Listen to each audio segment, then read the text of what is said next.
Hello दोस्तों, welcome to my YouTube channel. आज आप लोगों का फिर से एक नए वीडियो में स्वागत है। जैसे कि आप लोगों को पता ही है कि हम लोग कक्षा 12 के हिंदी बुक के ऑब्जेक्टिव पर बात कर रहे थे। इससे पहले हम लोगों ने 3 अध्याय का ऑब्जेक्टिव बात कर चुके हैं और चौथा अध्याय का ऑब्जेक्टिव पर आज बात करेंगे, जिसका चैप्टर का नेम है अर्धनारीश्वर। अर्धनारीश्वर के बारे में इसमें चर्चा करेंगे। आई होप इसको आप पढ़ के आए होंगे अर्धनारीश्वर को। और इसका लेखक जो है आपका रामधारी सिंह दिनकर जी हैं। इसका लेखक कौन है? रामधारी सिंह दिनकर जी हैं। और इसमें और संपूर्ण कहानी का अगर आपको हम एक लाइन में सार बताएं तो स्त्री और पुरुष के बीच तुलना किया गया है। किस तरह से स्त्री कोमल और निरस है उस, और किस प्रकार से पुरुष कर्कश एवं कठोर है, उसी के बारे में पूरी इस कहानी में पूरी जो निबंध है आपका, ये जो अर्धनारीश्वर है, ये निबंध में पूरी बताया गया है रामधारी सिंह दिनकर के द्वारा। और स्त्री के बारे में कौन कौन से कवि क्या क्या कहे हैं उनके बारे में जानकारी है इस संपूर्ण अर्धनारीश्वर पाठ में। तो आप लोग पढ़ के आए होंगे, तो इसका ऑब्जेक्टिव पर अभी हम लोग चर्चा करेंगे। और शंकर और पार्वती से भी अर्धनारीश्वर की तुलना कुछ की गई है, तो उसका भी ऑब्जेक्टिव बनता है। और रामधारी सिंह दिनकर से जो परिचय है उससे भी आपका कम से 3 से 4 नंबर का ऑब्जेक्टिव पूछा जाता है। और अर्धनारीश्वर चैप्टर से आपको 2 से 3 नंबर का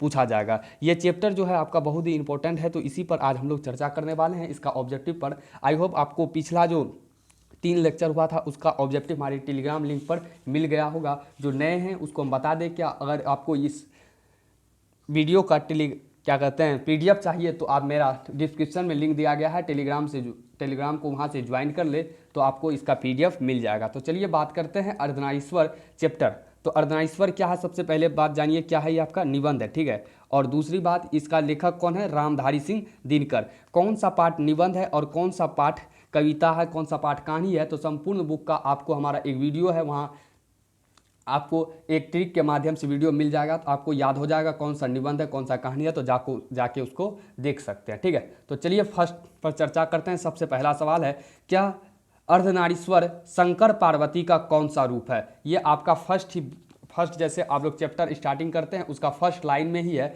अर्धनारीश्वर शंकर पार्वती का कौन सा रूप है? कल्पित रूप है या वास्तविक रूप है या दोनों है या इनमें से कोई नहीं? बहुत ही इंपॉर्टेंट सवाल है ये।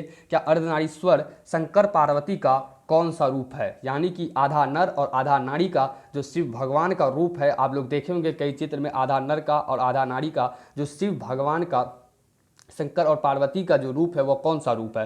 तो इसका ऑप्शन है कल्पित रूप है या वास्तविक रूप है या दोनों या इनमें से कोई नहीं। बहुत ही वीवीआई सवाल है। तो इसका जो आपका आंसर है वो है कल्पित रूप। क्या है? अर्धनारीश्वर शंकर और पार्वती कौन सा रूप है? तो कल्पित रूप। दूसरा सवाल है, यदि नरों में नारियों के गुण आए तो उनकी मर्यादा हीन नहीं होती, बालिक उनकी किस चीज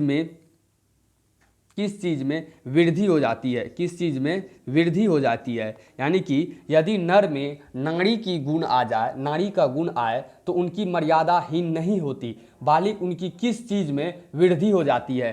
पूर्णता में, अधूरा में, शुरुआत में या अंत में? तो इसका जो आपका करेक्ट आंसर है वो है पूर्णता में जो है वृद्धि आ जाती है। किस चीज़ में वृद्धि आती है? पूर्णता में। ये ऑब्जेक्टिव जो है आपका संपूर्ण किताब का निचोड़, अर्धनारीश्वर चैप्टर का जो निचोड़ है वह इसमें पूरा अच्छा से एक्सप्लेन किया गया है। तो आप लोग इसे वीडियो को देखने के बाद हमको कमेंट करके ये बात जरूर बताएं कि इसमें से आपको कितना ऑब्जेक्टिव याद था, ठीक है।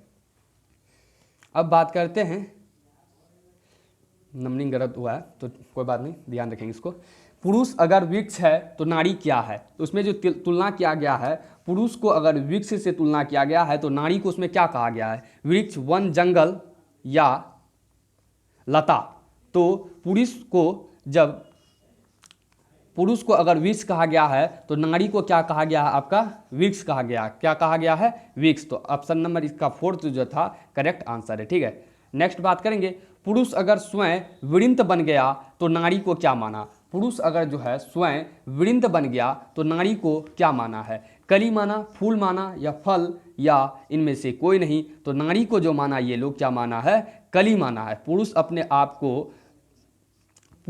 आप को वृंत मांगता है और कली नारी को मानता है, ठीक है। इसको ध्यान में रखेंगे। अगर पुरुष धूप है तो नारी क्या है? अगर पुरुष आपका धूप है तो नारी क्या है? ये सवाल है आपका। चांदनी है, चांद है, आसमान है या इनमें से कोई नहीं। तो आपका जो नाड़ी है वह क्या है, आपका चांदनी है। क्या है, चांदनी है। इसका करेक्ट आंसर क्या हो जाएगा, फर्स्ट जो है वह करेक्ट आंसर हो जाएगा। नेक्स्ट सवाल है, अगर पुरुष ग्रीष्म है तो नाड़ी क्या है। अगर पुरुष ग्रीष्म है तो नाड़ी क्या है, वर्षा, ठंडी, वीर, इनमें से कोई नहीं। तो इसका करेक्ट आंसर है वर्षा जो है। अगर पुरुष ग्रीष्म है तो नाड़ी आपका वर्षा है। संपूर्ण ये ऑब्जेक्टिव आपका किताब का ही है, घबराना नहीं है आपको। नेक्स्ट है, अगर विचार पति है तो पत्नी क्या है। अगर विचार के बारे में बात करें, विचार जो है वह पति है, ठीक है, विचार क्या है, पति है। तो पत्नी क्या है, तो भावना है, भाव है, भाववाचक है या इनमें से कोई नहीं। तो पत्नी क्या है, भावना है। MBBI सवाल है ये आपका, ठीक है, मोस्ट वेरी वेरी इंपॉर्टेंट सवाल है। अगर पति विचार है तो पत्नी आपका भावना है, ठीक है। नेक्स्ट है, अगर राजा को ग्रीवा और विशाल वक्षो देश रानी उन पर किस चीज का माला बनकर झूलने के लिए है। राजा अगर विशाल ग्रीवा और विशाल वक्षो देश है तो उन पर नारी जो है किस चीज की माला बनकर झूलने के लिए है। तो आप लोग इसको पढ़े होंगे, मंदार हार बनकर, मंदार का हार बनकर, गंगा का हार बनकर, स्त्री का हार बनकर या इनमें से कोई नहीं। तो पढ़े होंगे, इसका करेक्ट आंसर है मंदार का हार बनकर राजा के गले में या राजा का ग्रीवा या विशाल वक्षो देश पर बनकर झूलने के लिए बना है, मंदार का हार माना गया है स्त्री को, ठीक है। नेक्स्ट है, कामनी तो अपने साथ लाती है। कामनी अपने साथ क्या लाती है, यामिनी की शांति, यामिनी की अशांति, दोनों, इनमें से कोई नहीं। तो यह सवाल भी आपका बहुत ही VVI है। क्या कामनी जो है अपने साथ क्या लाती है, कामनी अपने साथ क्या लाती है, यामिनी की शांति लाती है। क्या लाती है, यामिनी की शांति कामनी अपने साथ। नेक्स्ट है, नारी की पराधीनता कब से आरंभ हुई। यानी कि नारी की पराधीनता आपकी कब से आरंभ हुई, कृषि का आविष्कार से, लोह युग से, ताम्रपाषाण युग से, कांस्य युग से। तो नारी की जो पराधीनता हुई वह आपका आंसर होगा कृषि आविष्कार से। कृषि आविष्कार जब हुआ तब से ही, जब मानव जाति ने कृषि को आविष्कार किया था, जिसके चलते नारी घर में और पुरुष बाहर में रहने लगा और इसी से नारी की पराधीनता होने लगी। नेक्स्ट 10वां सवाल है, क्या प्रत्येक पुरुष अपनी पत्नी को किस रूप में देखता है वर्तमान समय में। आनंदमय भार, दुख भरा भार, बहुमूल्य या इनमें से कोई नहीं, ठीक है। तो इसका आंसर हो जाएगा आनंदमय भार समझता है। याद रखेंगे इस सवाल को, प्रत्येक पुरुष अपनी पत्नी को किस रूप में देखता है, तो आनंदमय भार के रूप में। तो आप लोग अभी तक वीडियो को देख रहे हैं तो वीडियो को लाइक कर दे और चैनल को सब्सक्राइब कर दे, क्योंकि आप लोगों को इस चैनल पर कक्षा 12 की सभी का ऑब्जेक्टिव सब्जेक्टिव मिल जाएगा। तो आप लोग जाके उसे देख सकते हैं। और सबसे पहले नोटिफिकेशन पाने के लिए चैनल को सब्सक्राइब करें और बगल में बेल आइकन वाले घंटी को प्रेस कर दें, ताकि आपको सब प्रकार का नोटिफिकेशन मिलता रहे, ठीक है। तो बात करते हैं 11वां सवाल, क्या प्रत्येक पत्नी अपने पति को किस रूप में देखती है वर्तमान समय में। तो सबसे पहला इसमें 10वां नंबर आपका सवाल क्या था, क्या प्रत्येक पुरुष अपनी पत्नी को किस रूप में देखता है वर्तमान समय में, तो आनंदमय भार के समय में, आनंदमय भार के समान, ठीक है। और 11वां आपका सवाल हम पूछ रहे हैं कि प्रत्येक पत्नी अपनी पति को किस रूप में देखती है वर्तमान समय में। लता जैसे वृक्ष को देखती है उसके समान, गाय जैसे घास को देखती, बिल्ली जैसे दूध को देखती, इनमें से कोई नहीं। तो स्त्री पुरुष का बात किया जा रहा है तो गाय होगा ही नहीं, बिल्ली भी नहीं होगा, लेकिन यहाँ लता जैसे वृक्ष को देखती है उस प्रकार का लता के बारे में वर्णन किया गया है। तो इसका करेक्ट आंसर जो है लता जैसे वृक्ष को देखती है, उसी प्रकार से वर्तमान समय में पत्नी अपने पति को देखती है। ध्यान रखेंगे इस सवाल को भी। नेक्स्ट है, बुद्ध और महावीर ने कृपा करके नारियों को किस चीज का अधिकार दिया था। भिक्षुणी का, साधु का, संत का, इनमें से कोई नहीं। तो इसका करेक्ट आंसर है भिक्षुणी का। किसका दिया था, भिक्षुणी का अधिकार दिया था नारी को बुद्ध और महावीर ने। नेक्स्ट सवाल है, पाठ के अनुसार किस जीवन में मोक्ष नहीं मिल सकता। यानी कि पाठ के अनुसार किसके जीवन में मोक्ष नहीं मिल सकता है, नारी के जीवन में, पुरुष के जीवन में, नपुंसक जीवन में या इनमें से कोई नहीं। तो इसका करेक्ट आंसर हो जाएगा नारी के जीवन में मोक्ष नहीं मिल सकता है नारी जीवन में, ठीक है। यह आपका किताब के अनुसार है, ठीक है। किसने नारी को अहेरिन, नर को अहेर माना है। MBBI सवाल, किसने नारी को अहेरिन, नर को अहेर माना है। ध्यान रखेंगे सवाल को, किसने नारी को अहेरिन, नर को अहेर माना है। बर्नार्ड शॉ प्रेमचंद, रविन्द्रनाथ, इनमें से कोई नहीं। तो इसका करेक्ट आंसर हो जाएगा बर्नार्ड शॉ। फिर से बताते हैं, ये सवाल आपका वीवीआई है, किसने नारी को अहेरिन और नर को अहेर माना है। ठीक है, बहुत से कवि ने नारियों को कहा है नागिन, जादूगरनी, दोनों, इनमें से कोई नहीं। तो बहुत से कवि जो है आपका किताब में बताया गया है रामधारी सिंह दिनकर के द्वारा, क्या बहुत से कवि ने नारियों को नागिन भी कहा है, जादूगरनी ही कहा है, यानी कि दोनों कहा है, अर्थात तीसरा जो है इसका करेक्ट आंसर हो जाएगा दोनों। ठीक है, किसने कहा कि पुरुष जब नारी का गुण लेता है तब वह देवता बन जाता है, किंतु नारी जब नर का गुण सीखती है तो राक्षसी बन जाती है। बहुत ही इंपॉर्टेंट सवाल है। क्या किसने कहा कि पुरुष जब नारी का गुण लेता है तो वह देवता बन जाता है। ठीक है, पुरुष जब नारी का गुण लेता है तो वह देवता बन जाता है, नारी जब पुरुष का गुण लेती है तो राक्षस बन जाता है। प्रेमचंद, रविन्द्रनाथ, बर्नार्ड शॉ, इनमें से कोई नहीं। तो इसका जो करेक्ट आंसर है आपका प्रेमचंद। याद रखेंगे सवाल को, क्या इसी ने कहा था जब पुरुष जब नारी का गुण लेता है तो देवता बन जाएगा, लेकिन जब नारी पुरुष का गुण सीखेगा तो क्या बन जाएगा, राक्षसी। प्रेमचंद जी बोले थे। ठीक है, किसने बताया कि नारी की सार्थकता उसकी भंगिमा के मोहक और आकर्षक होने में है। ये सवाल भी आई है। क्या किसने बताया कि नारी की सार्थकता उसकी भंगिमा के मोहक और आकर्षक होने में है। प्रेमचंद, रविंद्रनाथ, मोहनचंद, इनमें से कोई नहीं। तो इसका जो करेक्ट आंसर है वो आपका है रविंद्रनाथ। कौन है, किसने बताया कि नारी की सार्थकता भंगिमा और मोहक आकर्षक होने में है, तो रविंद्रनाथ जी बताए थे। ठीक है, ध्यान रखेंगे सवाल को। नारी है, नारी जो है क्या है, नारी है, नारी स्वप्न है, नारी सुगंध है, नारी, यहाँ नगरी नहीं नारी होगा। ठीक है, नारी पुरुष की बाह पर झूलती हुई जूही की माला है। आपके सामने यहाँ 4 ऑप्शन है 21 नंबर का सवाल का। नारी है, सिर्फ इतना पूछा जाएगा, नारी है, और फर्स्ट दिया है ऑप्शन नारी स्वप्न है, नारी सुगंध है, नारी पुरुष की बाह पर झूलती हुई जूही की माला है, और चौथा है इनमें से सभी। तो ये आपका करेक्ट आंसर इनमें से सभी। तो नारी स्वप्न है, नारी सुगंध भी है, नारी पुरुष की बाह पर झूलती हुई जूही की माला भी है। ठीक है, नेक्स्ट सवाल है, क्या कौरवों की सभा में यदि संधि की वार्ता कृष्ण और दुर्योधन के बीच ना होकर किसके बीच होने से महाभारत नहीं बसता होने की संभावना है। ये सवाल आपका एक महाभारत से यहाँ बुक में बताया गया था, तो वो सवाल को हम ले चुके हैं। क्या पूछा जा रहा है, कौरवों की सभा में यदि संधि की वार्ता कृष्ण और दुर्योधन के बीच ना होकर किसके बीच होने से महाभारत नहीं होने की संभावना बनती थी। कुंती और गांधारी के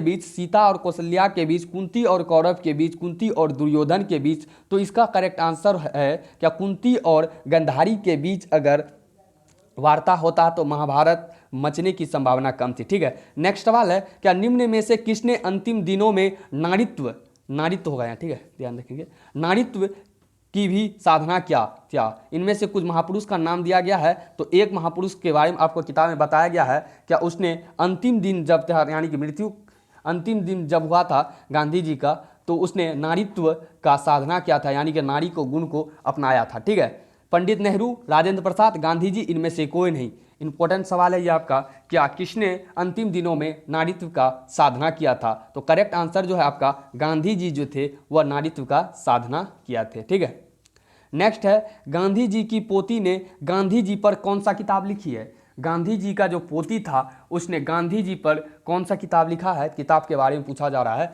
तो बापू मेरा पिता है, बापू मेरी माँ है, दोनों, इनमें से कोई नहीं। तो गांधी जी की जो पोती लिखी है बापू मेरी माँ है, गांधी जी पर लिखी है। ठीक है, अब हो गया आपका ये 26 सवाल आपका ये किताब का था। ठीक है, याद रखेंगे क्योंकि ये बहुत ही इंपॉर्टेंट था, इसलिए आपको ये 26 सवाल को बताया। और जितना में भी MBBI लगाए तो वह आपको तो हर वक्त याद रहना चाहिए, क्योंकि वह बहुत ही आने की संभावना है। अब कवि लेखक का जो परिचय रहता है, जैसे अर्धनारीश्वर चैप्टर को कौन लिखे हैं, तो रामधारी सिंह दिनकर लिखे हैं। तो रामधारी सिंह दिनकर का आपकी किताब में वर्णन दिया जाता है, उससे भी आपका 2 से 3 नंबर का सवाल आसानी से पूछा जाता है। तो चलिए उस पर बात करते हैं। सबसे पहला बात, किसी भी लेखक का आपको पूछा जाएगा तो वह उसका जन्म कब हुआ था। जन्म पूछा जाएगा, मृत्यु पूछा जाएगा, जन्म स्थान पूछा जाएगा, उसका माता पिता का नाम पूछा जाएगा, उसका पत्नी का नाम पूछा जाएगा, उसकी दो चार कीर्ति का नाम पूछा जाएगा, और किस युग के कवि थे और इसके बारे में पूछा जाएगा, और उसे कौन सा पुरस्कार मिला था। यही 5-6 चीज़ आपसे उससे पूछा जाएगा। ना ही आपको पूरी किताब रटने की जरूरत है, बस उसी का हम 5-10-12 ऑब्जेक्टिव अभी आपको बताएंगे क्या रामधारी सिंह दिनकर से कौन कौन सा इंपॉर्टेंट है। ठीक है,